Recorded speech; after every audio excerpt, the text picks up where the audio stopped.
Morning बच्चों। पिछले video में हमने राज्यसभा के गठन के बारे में पढ़ा था। अब इस वीडियो में हम राज्यसभा के कार्यों एवं शक्तियों के बारे में पढ़ेंगे कि राज्यसभा को कौन कौन से अधिकार दिए गए संविधान के अंतर्गत, या राज्यसभा को कौन कौन सी शक्तियां प्रदान की गई है।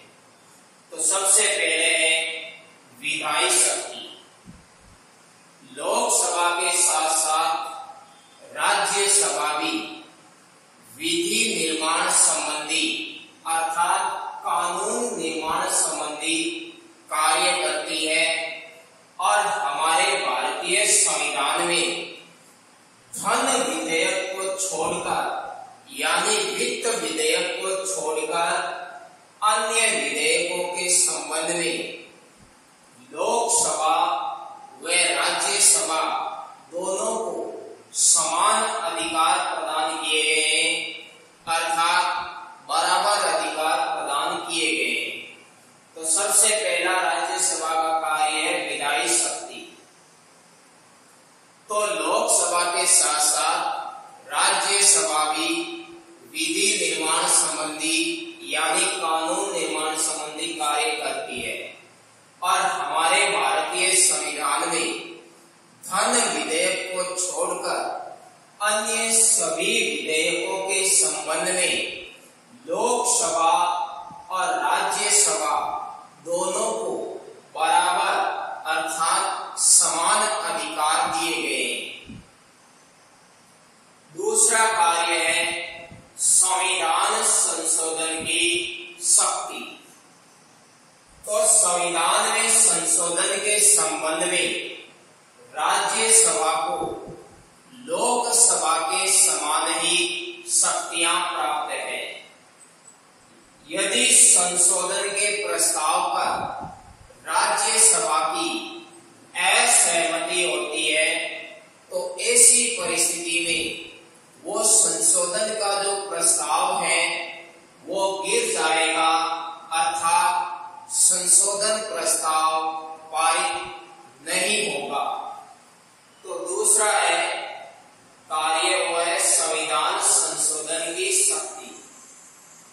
तो हमारे भारतीय संविधान में संशोधन के संबंध में राज्यसभा को लोकसभा के समान ही शक्तियां प्राप्त है।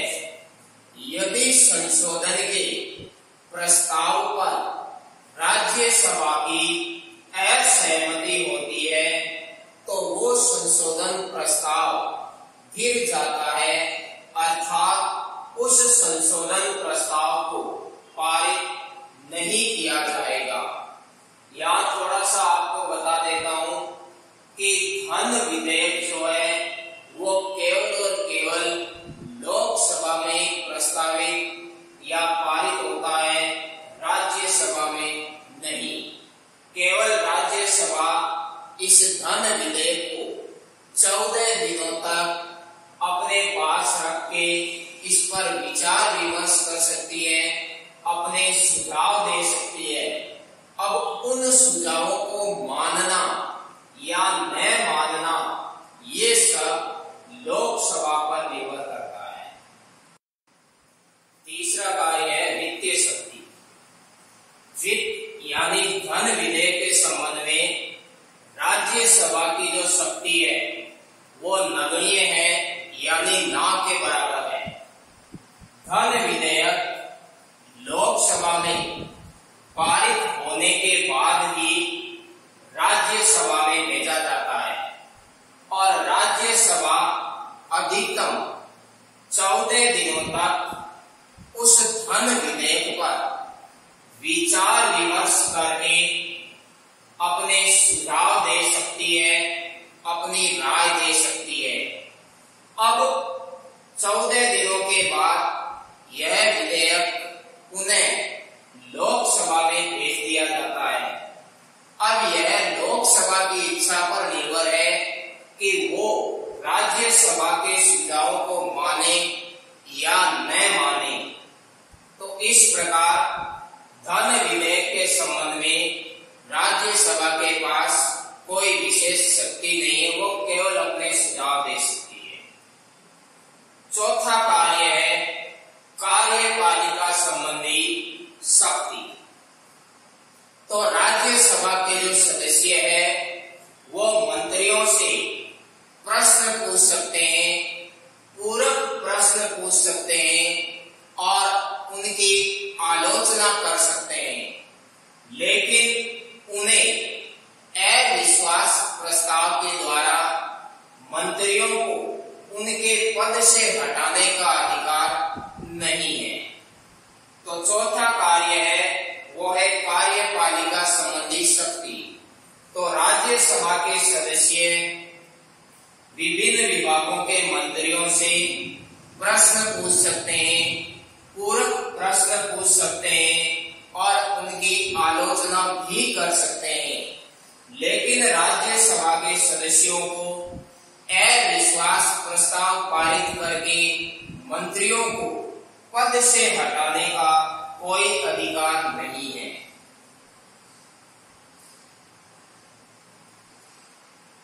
अब आपसे पूछ रहे छोटा प्रश्न कि राज्यसभा अधिकतम धन विधेयक को कितने समय तक अपने पास रख सकती है? तो वो समय है 14 दिनों तक। अगला कार्य है विविध शक्तियां।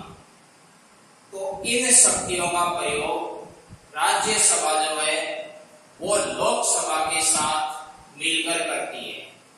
इनमें सबसे पहली शक्ति है कि राष्ट्रपति व उपराष्ट्रपति के चुनाव में भाग लेना, यानी राज्यसभा के सदस्य भी देश के राष्ट्रपति और उपराष्ट्रपति के चुनाव में निर्वाचन में भाग लेते हैं।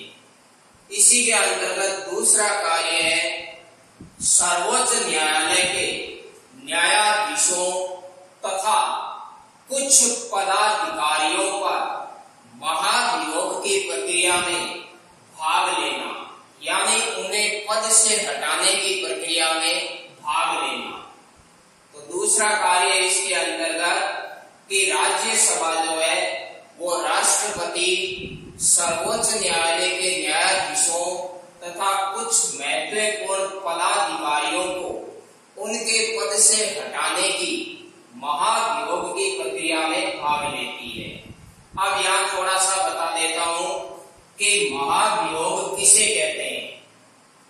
तो देश के राष्ट्रपति, सर्वोच्च न्यायालय के न्यायाधीशों या उच्च न्यायालय के न्यायाधीशों आदि को उनके पद से हटाने की जो प्रक्रिया है उस प्रक्रिया को महाभियोग कहा जाता है। इसी के अंतर्गत तीसरा कार्य है बहुमत प्रस्ताव पारित कर देश के उपराष्ट्रपति को उसके पद से हटाना। और इसी के अंतर्गत चौथा कार्य है यदि 1 माह से अधिक अवधि तक, यानी 1 माह से अधिक समय तक आपातकाल को लागू रखना है तो उसके प्रस्ताव का अनुमोदन करना। आपातकाल यानी किसी भी प्रकार की इमरजेंसी जिसमें हमारे अधिकार छीन लिए जाते हैं और राष्ट्रपति शासन लागू कर दिया जाता है, तो यदि उसे 1 माह से अधिक समय तक जारी रखना है तो इसके प्रस्ताव पर राज्यसभा का अनुमोदन होना अनिवार्य है। तो ये थी विविध शक्तियां। अब छठा है कार्य या शक्ति, वो है विशेष अधिकार। तो ये 2 ऐसे विशेष अधिकार प्राप्त है जो केवल राज्यसभा को ही प्राप्त है, लोकसभा को नहीं है। इन 2 अधिकारों का प्रयोग केवल और केवल राज्यसभा कर सकती है, लोकसभा बिल्कुल नहीं। तो इनमें पहला अधिकार है कि भारतीय संविधान के अनुच्छेद 249 के अनुसार यदि कोई विषय राज्य सूची का है तो उसे राज्यसभा चाहे तो राष्ट्रीय महत्व का घोषित कर सकती है। तो पहला विशेष अधिकार है कि संविधान के अनुच्छेद 249 इतिहास के अनुसार राज्य सूची के किसी भी विषय को राष्ट्रीय महत्व का घोषित करना। और दूसरा जो विशेष अधिकार है वो है भारतीय संविधान के अनुच्छेद 312 के अनुसार नई अखिल भारतीय सेवाएं स्थापित करना। तो इस प्रकार ये राज्यसभा के कुल 6 कार्य हैं। तो कल मैंने आपको एक अंतिम प्रश्न बताया था कि राज्यसभा के गठन और उसकी शक्तियों का वर्णन कीजिए। तो गठन तक हमने पिछले वीडियो में पढ़ लिया था और इस वीडियो में राज्यसभा की शक्तियां पूरी पढ़ ली है। अब आगे हम पढ़ेंगे संसद के कार्य एवं शक्तियां तथा राष्ट्रपति के चुनाव की प्रक्रिया के बारे में।